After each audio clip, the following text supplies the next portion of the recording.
A terminally ill gambling industry whistleblower who ran against New South Wales Premier Chris Minns in his own electorate at the last state election is planning another run at politics, this time federally.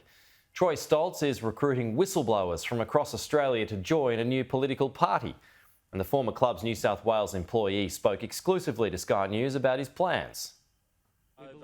When Troy Stolz took on Chris Minns in his South Sydney seat of Cogra to call for pokies reform, he did so while battling stage 4 esophagus and bone cancer.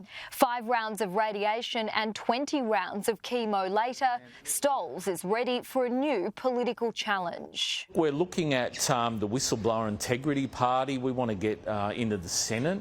In 2020, Stolz called out his former employer, Clubs New South Wales, for an alleged lack of compliance with anti-money laundering laws. Now he's recruited Jeff Morris in his political fight, a former employee of the Commonwealth Bank who blew the whistle on misconduct by the bank's wealth management team, helping trigger the Banking Royal Commission. Being a whistleblower generally means by the time it's over, you'll be diagnosed with PTSD.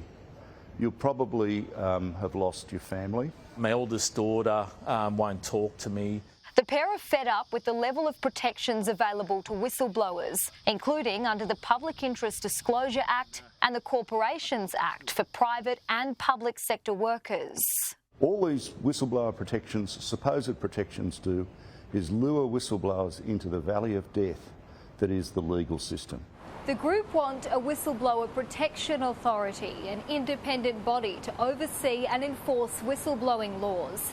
It's a concept which was first proposed 3 decades ago.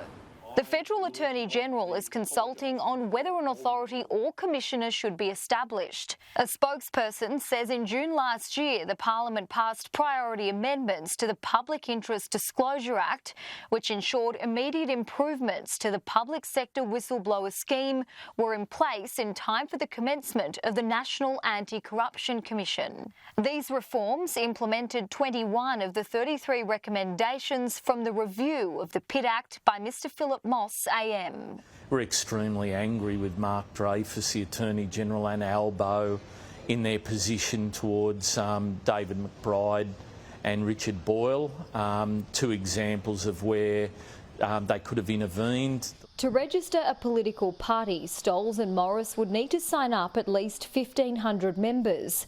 Alternatively, at least one member of the party must be a federal senator or a member of the House of Representatives. Maybe even get down to Grainler and run in Grainler. Julia Bradley, Sky News, Sydney.